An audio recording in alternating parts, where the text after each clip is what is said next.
Hi, I'm Dan Schmitt. I do a motorcycle racing TV show, Team Chicago Challenge.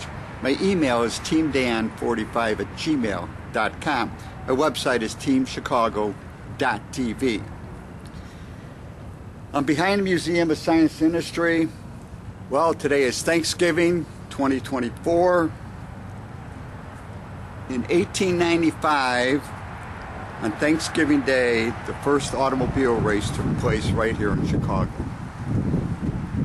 Bill Wildt, my dear late friend, he would come down here. He was down here on the 100th anniversary in 1995, and every year after that he did a TV show. So I would come to TV shows. Anybody that showed up, and there'd be hundreds of people showing up. Well, I've seen some sports cars go by, but nobody's stopping, and nobody else wants to go on camera. So because I think this is such an important date, I think I should do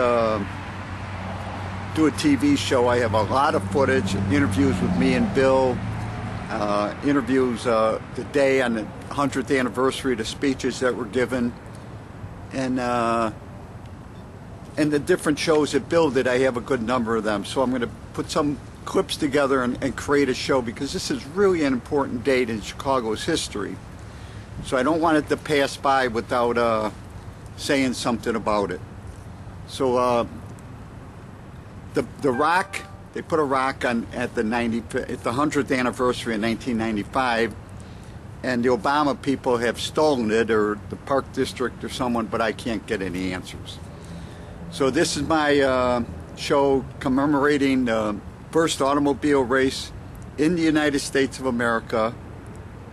I have enough footage to put a show together, and I think it's we're right here behind the Museum of Science and Industry, which is like at 55th Street and Lakeshore Drive, or this is Cornell. And it's a sad statement that I'm making, that the rock is gone, and but I'm going to do a pretty good show. I got enough footage to put something together.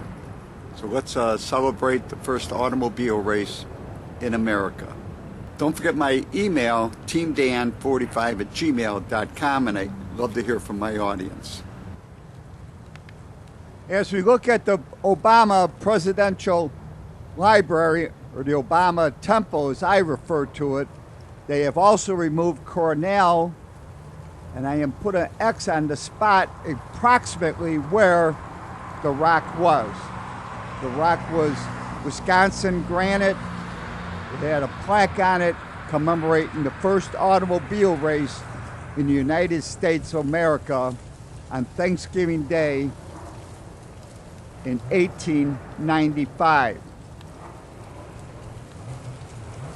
As we look at the granite boulder that we affectionately call the rock, we can see this was placed here by the American Motorsports Centennial Committee.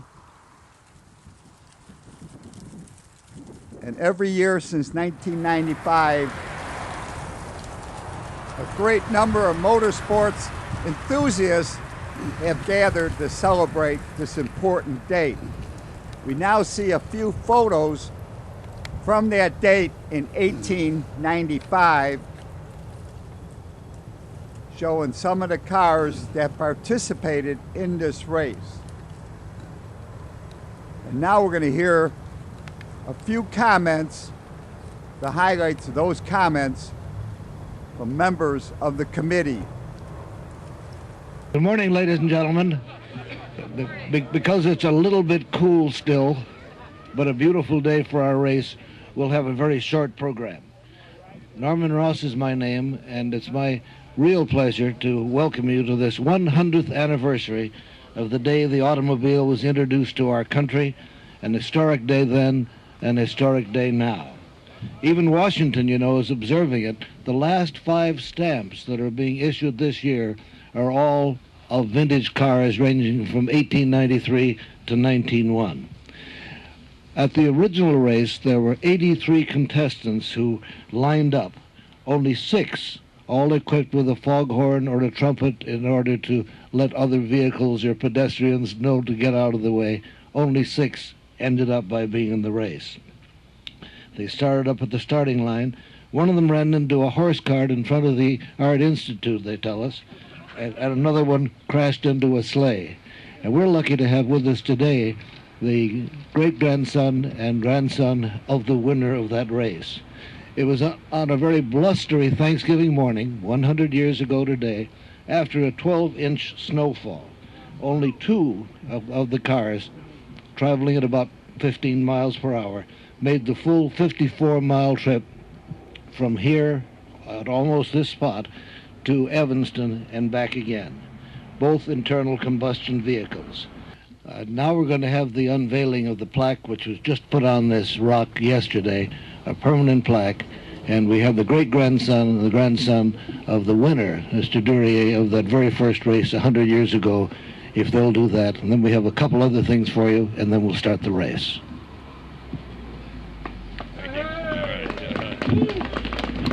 Well, thank you. On behalf of the J. Frank Duryea family, my father and my mother Marita, who are here today, we want to thank you all for turning out on such a important day in auto history. It represents a great period for the year ahead, and you're taking the time out of your Thanksgivings is a wonderful thing for us to see, and we salute you.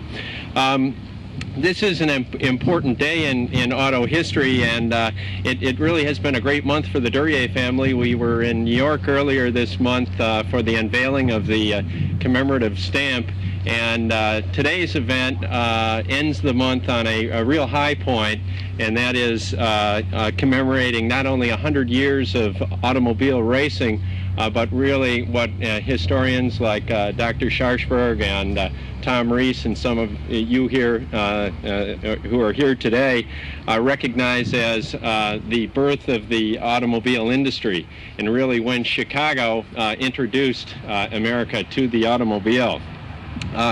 It's appropriate that it is cold today, and you all know the conditions that we were faced in the on the first race. We're slogging around in a bit of snow, and that terrible weather may really have been a determining factor in proving the reliability and truly the viability of the automobile.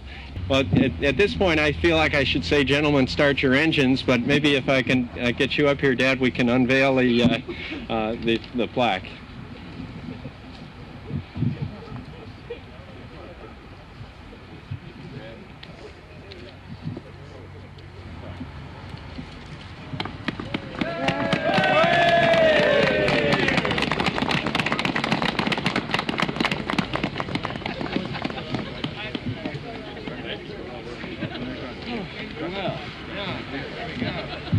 My purpose here is to try to put this race in perspective in terms of why the race and why Chicago for that race.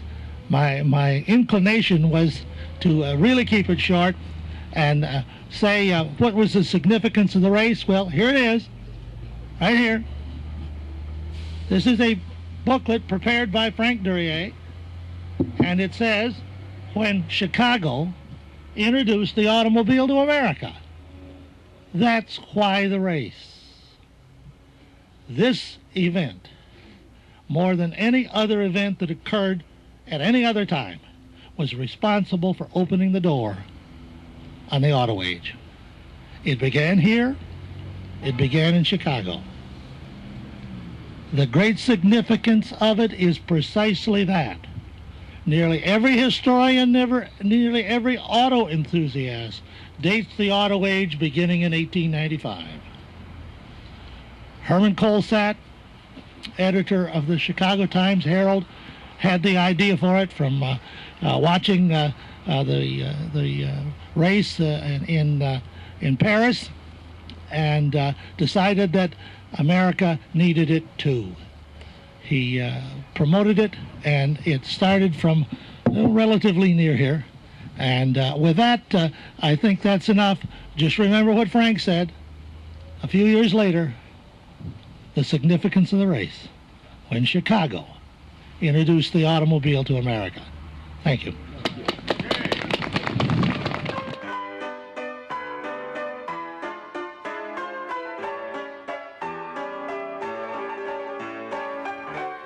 Bill Wildt from Motorsports Unlimited TV show was there to capture the start of this tour in 1995. A great number of vintage cars like this one you're seeing right here.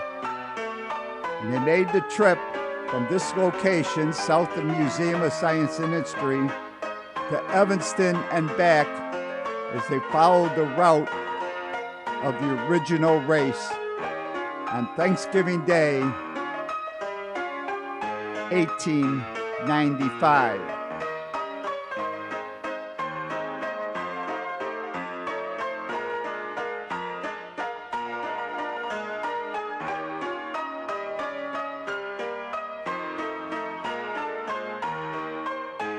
Put a little point in here.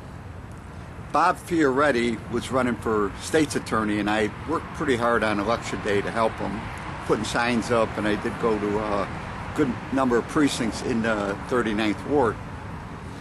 But I suggested to Bob a couple years ago that he should look for the rock. Help me find what happened to the rock or the boulder that was put up in 1995 to commemorate the first automobile race. And I told him at that time if he did something like that, that he'd be a hero to the motorsports community. And he didn't take my lead. And then we've had 2 automobile races in Chicago downtown. He could have been, his name could have been really popular with many, many people if he would have taken my lead and worked with me and helped me find, because I have called the Park District, I have called the Obama people, I called the construction company that put the building up. I was told that they remember putting the boulder on a skid, but nobody knows where. The Park District don't know where it is, the construction company don't know, the Obama people won't answer me. So Bob running for state's attorney, I think he missed a golden opportunity. Plus I also offered to do video clips for Bob during the campaign, because I still think my video clip, in fact, I'm going to play. I've never done this on my TV show, but I'm going to play the video clip I put together back in 2012. My grandson Brandon was the cameraman, and this is a great opportunity to put that clip. It's probably the finest clip any politician has ever put together running for a campaign. So I'm going to throw that in this show. Hello, my name is Dan Schmitt, and I'm the candidate for the 5th Congressional District in the state of Illinois. Right now we're in Hinsdale, Illinois, and this is the furthest south point of the district. Over there is 55th Street. I'm standing at 9th Street and Park Avenue. This district goes from Hinsdale, Illinois, all the way to we're standing here at Lake Michigan. The 5th Congressional District starts at Lake Michigan on the east, goes from Irving Park down to about Chicago Avenue. Then it heads west over to this area, which is between Western Avenue and Ashland Avenue to Grand Avenue. Then it goes straight north, and the 5th Congressional District comes over to this area. We're in Wicker Park. Wicker Park is here. On the other side of Milwaukee Avenue is Bucktown. This is also part of the 5th Congressional District. And I'm right here in the Manor. The Manor is part of the 5th Congressional District also. I'm up here in Edgebrook. Edgebrook is another great community that makes up the 5th Congressional District.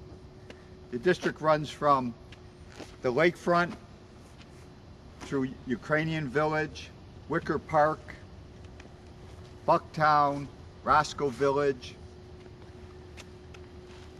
the Manor, up to Peterson Avenue, Peterson Park, Mayfair, Jefferson Park, Edgebrook, Edison Park. These are all good, solid, working class neighborhoods. Takes in them near western suburbs, Schiller Park, Franklin Park, Rosemont, Norridge. It's a great working class community. Elmwood Park, Bensonville, goes into DuPage County, and runs between the Tollway and 83, taking in Elmhurst, Oak Brook, and a couple precincts in Hinsdale. It's a big district. There's 713,000 people that live in each congressional district. After the redistricting, this is what the 5th district came out to be.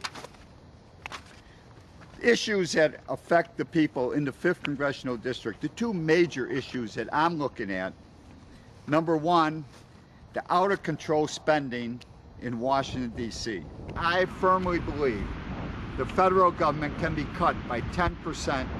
Each department, each head of each department, each cabinet member should be required to come up with a plan to cut the federal spending by 10%. No, we don't need to raise taxes to balance the budget. We need to cut the spending. There is not enough money to take care of all the federal spending. The second most important issue that I'm looking at when I go to Washington, D.C., is we got to end this threat of Obamacare.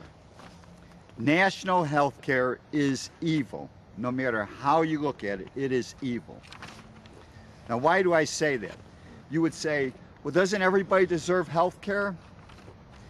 Well, let me say this. There's one thing that you own, and that is your life. There's one thing that you're responsible for, and that is your health. Now, do you honestly believe that some federal bureaucrat is going to have your interests at heart? Yes, if you have children under 18, you are also responsible for their health. But ultimately, you are responsible for your life and your health. And this is what I represent: the working class people of America. Hard-working people, people who work with their hands, people who work with their brains, people with incomes from 30, 40,000 up to 300,000, 400,000. Still middle-class, hard-working people. Business owners, doctors, lawyers, construction guys, electricians, plumbers, police officers, firemen. That's what makes up this district. Teachers, professors. And what makes a neighborhood great? These people care about their neighbors. These people get out there, cut their grass, trim their bushes, make sure their houses are painted. That's what makes a great community. That's the American spirit. We need to restore the American spirit.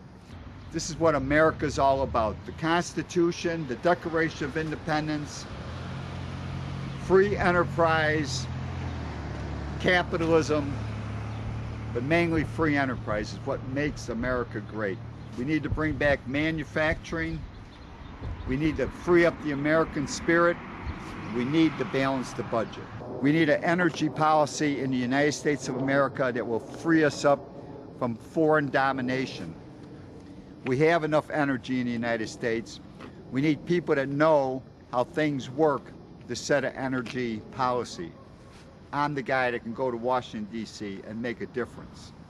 I'm the guy to go to Washington to represent the hard-working people in the 5th Congressional District. Dan Schmitt, 2 T's, Dan Schmitt. I'm running for Congress, 5th Congressional District. As we look at the rock one more time, the late great Bill Wildt and I discuss racing motorcycles. Involved with motorcycle racing. I should tell our audience, if you hadn't seen these shows before, Dan and I kind of met each other out at Sycamore Speedway. Sycamore Speedway is in Sycamore, Illinois, and it happens to have a professional level short track out there. And they raced amateur motorcycle races on Friday nights and stock cars on Saturdays and Sundays. And it really surprised me the first time I went out there. That's a professional level track. It's just every bit as good as Santa Fe was. Santa Fe, I mean, I look back, I am so blessed that we were there right in the center of motorcycle racing at its greatest point. It was right when the movie On Any Sunday was made. Dave Aldana, Gene Romero, Lawwell. Jim Rice, Mert Lawwell, Bart Markle, Gary Nixon. I mean, the names go on, and these were all the greats of motorcycle racing, and we were in right there. You and me were right there, and I'm like, I out-qualified Mark Brailsford one night. and don't think I've forgotten it, because I haven't. Well, but I want to ask you, what was the key to get you, because here, all right, this one picture, I'm going to let you copy this. This is you and me, Clark's Motor Speedway, which is Clarksville, Michigan. I better be in front or I'll never believe it. This is between Grand Rapids and Lansing, right off of the interstate. A great track, like a big Santa Fe. Right. And here's two guys out front. I don't know who they are. I sort of remember them. You're running third place, 43P, and I'm right behind you, 45P. We're both racing Triumphs, so this probably would have been 1974. I didn't have my XR? No, you don't. I had to look close at it. Yeah, you don't have the XR. So you raced your first junior year. I think your first and second junior year you ran the Triumph. No, I had the Harley first, but what I wanted was a backup bike, and I bought Roger Crump's Trackmaster Triumph, and that was for a backup bike. Okay. And it made me mad because I loved riding the Triumph. I much preferred it to the XR, but I was always faster on the XR, so I had to ride it. Yeah. So you did buy one of them XRs when they came available? Brand new in 1974. Let me tell you the nice story, because you probably know the new name of the place, because it's no longer on. It was Oak Park Harley Davidson. It was on on Roosevelt Road. On Roosevelt, right, yeah, it's not there anymore. Bob Maxim was the owner. And I went there, and they had a brand new 1972 Alloy XR 750 there that I'd been eyeing. For $2,500. $2,750. Okay. Okay, and so I went there one day in the morning, and I told him I wanted it. And he said, okay. I says, I'll come back. I'm going to work right now. I'll come back after work, and I'll bring you the money. I walked in there later that night, and I had the money with me, and he said, oh boy, am I glad you come in. He says, or I would have committed suicide. I said, why is that? He says, an hour after we left, another guy came in and wanted to give me the money right then and there. Right. And he didn't do it. But he was committed to you. To me, and I've never forgotten that. I have never forgotten that. I thought that was a... When men had honor. When there was honor, he didn't do it, and I handed him the $2,750. But by the way, folks, you wonder why we're talking about that I bought the Alloy XR 750 Harley for $2,750, brand new, a complete motorcycle. Today, just the engine is $50,000. But I don't want it forgotten. Santa Fe was a classy place. When you went to Santa Fe, everybody in the pits had to wear pit whites. If you were allowed into the pits, you had to be wearing white pants. You had to have a license to go in the pits. And we had to have white pants and a white shirt. And I'm going to tell you something. It looked so sharp when they rolled out the feature. All the top experts in the country, with all the crews in white, rolling these motorcycles out to be introduced for the feature. Who wouldn't want to be a part of that? Right, I mean, who wouldn't want to be part of that? And like I said, from 2,000 to 4,000 people on a Wednesday night, 91st and Wolf Road, there was people that we met just today that would be there every Wednesday night. And then the National, you'd have the TT National in June, you'd have the Short Track National that first week in August. Okay, well, let me stop you right there, because again, the audience doesn't know what you're talking about. Santa Fe Speedway was essentially a short track, meaning they had a quarter-mile short track. But they had the straightaways extended on each end and another corner further down that they called a half mile. That was used occasionally in motorcycles. It was once every month. They had what they call a classic. A classic. George Mack Classic, right. Pat McHenry Classic. Pat McHenry Classic. And the Patriot Classic. Right, and you would use the longer track for that. But then they had a third track, the TT track, and what TT means is Tourist Trophy. And you use the same track, but it has to have at least one right-hand turn and a jump. So they would swing, you would go down the straightaway as normal, go to turns 1 and 2 as normal, and then you'd have to turn hard down into the infield, come straight towards the spectator stands, make a hard right turn, still inside of the track on the infield, go over the jump, land after the jump, hard right turn, back out onto the track proper, and around again. And that was the TT track. And some guys, remember who was really good on the TT? It surprised me. No. A standout, Broda Bultaco. Keeper. Oh yeah, Ted Keeper. Ted Keeper was a good Milwaukee. TT rider. Good TT. Right. He didn't do much on the short track, but he was a good TT rider. All I can say about the short track at Santa Fe, it was so intense that if you allowed a thought to come through your mind, 4 bikes went right by you. Yeah, no. It was a knife fight. It was a knife fight. I mean, an 8-lap heat race or 6-lap would drain you. Yep. And the 10-lap final would be... I don't know if I told you, I weighed myself one night, weighed myself going there and weighed myself when I got home, 8 pounds. You lost. Lost 8 pounds just from the insanity. Yeah. Bill Wildt was a great friend. As we look at the Obama Presidential Library, or as I refer to as the the presidential Obama temple. It's taken them nearly forever to get this thing done. It's been 3 years now. And if I recall correctly, I believe Donald Trump built his tower on the site of the Sun-Times newspaper in 3 years, if I'm not mistaken. And I know as a fact, every week, once a week, he was here overseeing the building of this Trump Tower in Chicago. Just imagine what his presidential library will look like. And I should point out to the Obama people, because they really have no talent, they could have purchased land on the lakefront at 95th Street, the old U.S. Steel grounds, and they could have built a beautiful presidential library like the Reagan one in Simi Valley. This is probably the most beautiful presidential library in the nation, and I am so lucky that I have been to the Reagan Presidential Library 3 times. It's too bad the Obama people have no imagination. But what do you expect? They're a bunch of Democrats. But then again, these are folks that do not know what beautiful is. These are folks that hate America. Remember, President Obama said he wanted to fundamentally change America, a country that gave him the opportunity to great wealth and prosperity. Nowhere else in the world is that possible. Maybe these folks just hate themselves, and that is the greatest punishment. To contact me, my email is teamdan45@gmail.com. And remember, you can always search on YouTube with Dan Schmitt Motorcycle Racing for great motorcycle racing action, Dan Schmitt Politics, to learn what makes America great. And I highly encourage you to visit the World of Motorcycle Museum. They're in Winamac, Indiana, on Indiana Highway 39, 4 miles south of North Judson. But give them a call first at 574-896-3172. It's a great trip and a great collection of motorcycles.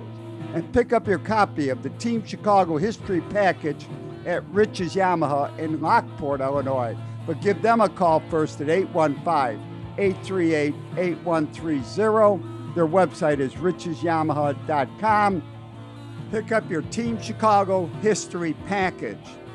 And if you want to learn about motorcycles, there's nothing like going to a swap meet. Here's a few dates for Walnut Swap Meet Series: Springfield, Ohio; Princeton, Illinois; Woodstock, Illinois; Shepherdsville, Kentucky. Remember to go walnutswap.com, walnutswap.com for more information. And the video footage from 1995 came from Bill Wildt's Motorsports Unlimited TV show.